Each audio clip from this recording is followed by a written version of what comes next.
اسمعيني مليح، هاد المبادئ ما كاش كيفاش تدخلي 2026 وانتي ما عندكش. حلي ودنك مليح وجيبوا لك هاي تاعكم وخلونا نبدو فيديو. وقبل ما نبدو ما تنسوش تابونو في اليوتيوب وديروا لي جام وكومونتير باش هكا تحفزوني اكثر ونقلشكم ان شاء الله في 2026. وما تنسوش تاني ديروا ابوني في الانستغرام، غادي نخلي لكم الكونت هنايا باش تشوفوا ستورياتي ويومياتي تما. خلونا دروك نبدو مع المفيد. كملت 2025 صاي، كملت بيها بحاجاتها الجميله بحاجاتها السلبيه بالمشاكل تاعها بالانجازات تاعها، كملت صاي ما باقيش بزاف وتكمل. ما لازمش تبقي معلقه روحك بيها وتتحسري ويا ريتني درت ويا ريتني عملت والناس قاع دارت وانا ما درتش. ما كذا صاي، نحبسوها من دروك نبدو نخطوا باذن الله للسنه الجديده ونتوكلوا على ربي وننووا انه هذه السنه غادي تكون سنه مليئه بالخير وتكون احسن من سنه 2025. بصح ماشي غير هكا، ماشي غير بالهوا، ماشي بالتواكل، وانما التوكل معناتها غادي نديروا الاسباب، غادي نبدلوا العقليه.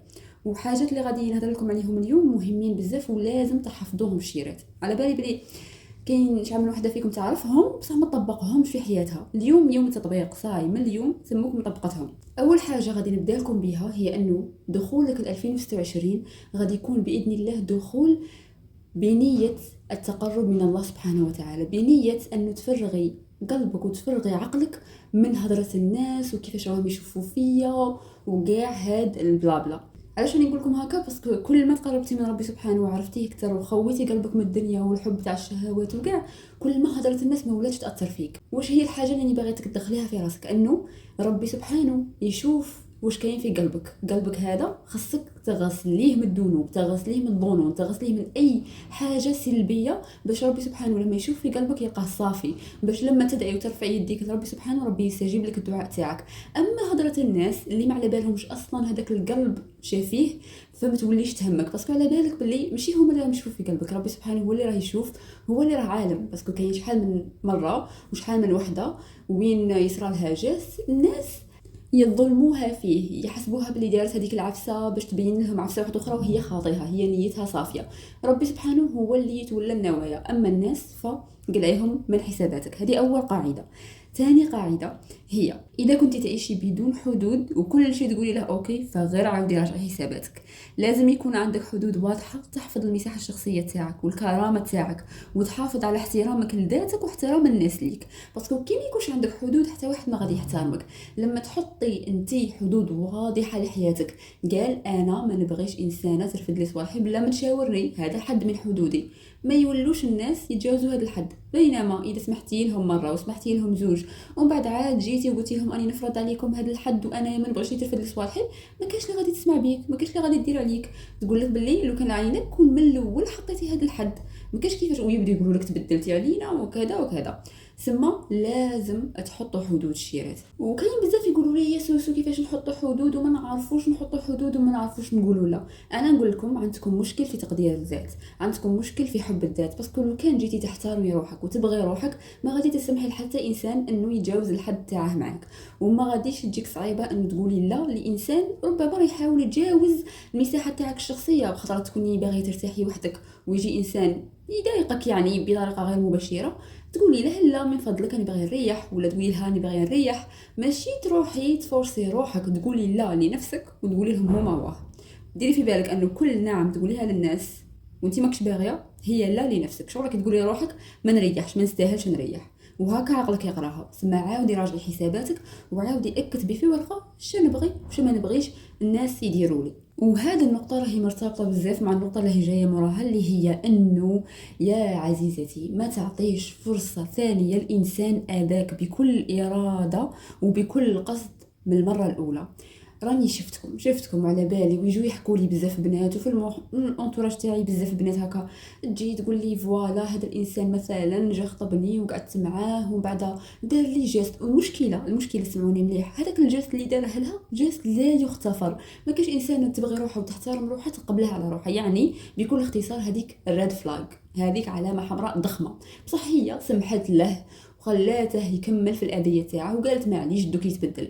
ما يتبدلش. راني نقولها لكم وانتم ما راكمش هنايا في ايران تجارب لاي انسان يجي في حياتكم يدخل وتقولوا معليش دوك يتبدل، معليش دوك نبدله، ما كاش منها. يا اما يجيك هذاك الانسان المسقم. بين قوسين نهضر خاصه على العلاقات، باسكو هذا هو المشكل تاع اغلب البنات واكثر الشكاوي اللي يجوني في البريفي. ما غاديش يتبدل، ما تقديش تبدليه. ماذا بيك يجيك انسان اصلا من عندهم مسقم، واذا اصلا كان فيه يعني حاجات يسحقوا التغيير، ما يكونوش حاجات اللي قادر يضروك انتيا، يكونوا بعاد عليك. صاي مفهوم هذه النقطه. مشاعرك ماشي تاع لعب، ما تلعبيش بالمشاعر تاعك. ماشي هو كسرك مره بكيتي الدم ومن بعد تعاودي تسمحي له، علاش؟ باسكو جا قال لك زوج كلمات حلوين وانت يا وكانه ما صراش هذاك الموقف الاول. انا تحيروني الشيرات، تحيروني. وعلى بالي باللي فيكم اللي راهم يسمعوا فيها فئتين، فئه مقدره روحها مقيمه روحها، وفئه ماشي مقيمه روحها ومجرجره روحها وداله روحها.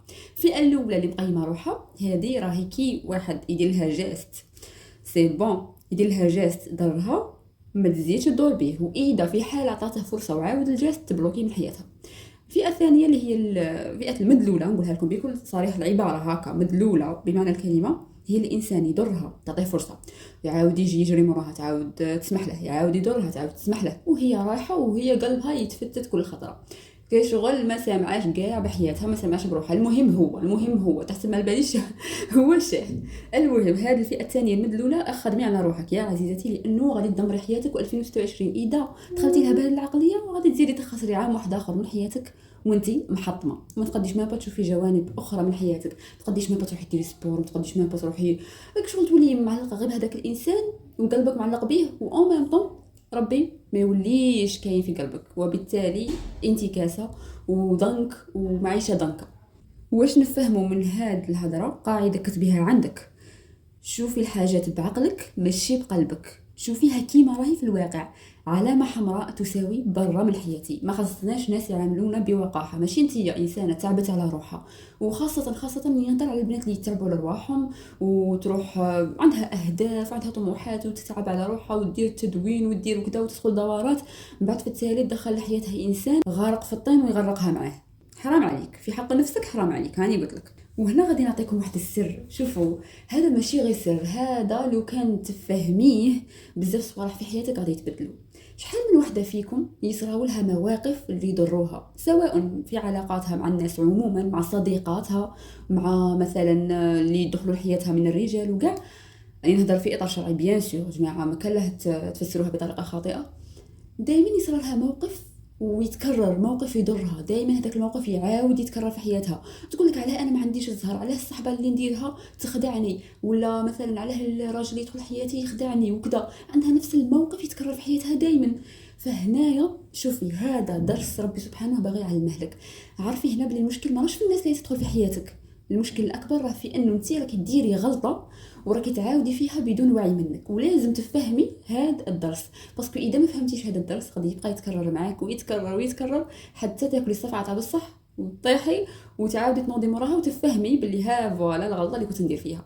على بالي هذه بزاف صارت لكم، فلازم تفهموا الدرس. ماشي اي حاجه تصرا في حياتك هكا تفوتيها وتبدي تندبي وصاي، لا جمعي وهضري مع روحك. علاش انا الصحبه اللي ندخلها في حياتي مثلا ضرني، تحقرني، ما باليش انايا تتعدى على حدودي وكاع. علاش؟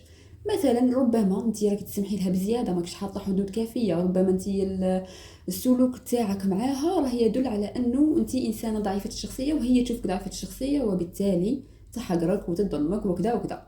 فشوفي الغلطه اللي راكي ديريها وما تعاوديهاش. هذه هي القاعده السريه. اي درس راه يتكرر في حياتك لازم تعرفي واش الغايه منه، بالتالي تعرفي الحل وتحبسي هاد المشكل، وباذن الله يدخلوا حياتك غير الناس الشابين. صاي مؤخرا شفت جمله بزاف عجبتني واثرت فيا، يقول لك اذا ما كانش عندك هدف او طموح فانتي كوني هي الهدف وانتي هي المشروع. فمثلا انتي هكا ما عندك حتى هدف، ما راكيش كيما هذوك الناس اللي وحده باغيه دير مشروع، وحده باغيه دير ما باليش انا تسافر، وحده كل وحده عندها هدف وانتي ماكش حاسه بلي عندك هدف معين. فخلي الهدف تاعك هو انت، كوني انت هي المشروع. خدمي على روحك كانه مشروع حقيقي، تخدمي على جمالك، على صحتك، على شعرك، على نفسيتك، على علاقتك بربي سبحانه، علاقتك بالقران، علاقتك بالناس، ذكائك العاطفي وغيرها من الاشياء. مادام هدرت على الذكاء العاطفي الشيرات لازم تابونوا في الانستغرام، باسكو قريبا باذن الله غادي تكون كاينه ورشه رائعه عن الذكاء العاطفي، لازم تشاركوا فيها ومجانيه، فما تخافوش. النقطه الاخرى اللي باغي نهضر عليها هي انه علاش ما توجدوش فيجن بورد. كما كنتوا تشوفوا هنا راني حاطط لكم فيجن بورد تاعي، ولا شوفوا جماعه اول مره بمعنى الكلمه ندير فيجن بورد كيما هكا. باسكو دائما والفه نديرها في التليفون، والتليفون ما ولاش يساعدني بزاف باسكو يدير لي التشتت، اصلا كاين الشعله ما ننتبهش هذيك الفيجن بورد ما نشوفهاش. المهم شوفوا هنا حطيت شعار من الهدف. كاين اللي قالوا لي ما عندكش بروبليم توري اهدافك، الحمد لله ما عنديش مشكل مع انه نوري الاهداف تاعي. المهم باسكو اهداف عاديه يعني ماهيش ديك الخارقه. ولا راني حطيت هنا مثلا الشعر، جمال الشعر، هنا حفظ القران، الاكل الصحي، هذا بلا ما نهضر، وهاد الجسم. وهنا كما راكم تشوفوا حطيت الزواج. ما تقولوليش الزواج ماشي هدف، الزواج راه من بين الاهداف ويسعوا له الناس سعيا محترما. صاي يا جماعه هذا هدف، متشاورونيش ما تناقشونيش. وان شاء الله باذن الله نوصلوا للمليون، وباذن الله تاني وبمساعدتكم نوصلوا لها. فنشروا الفيديو ونشروا القناه باش نحققوا هذا الهدف مع بعض. وعمرا ان شاء الله هذه ثانيه في خاطري انا وامي وغيرها. هادو هما خاصه الاشياء اللي بغيتهم. بالك تدوا منهم افكار وتخدموا الفيجن بورد. دوك نقول لكم كيفاش خدمتها ووين خدمتها من بعد.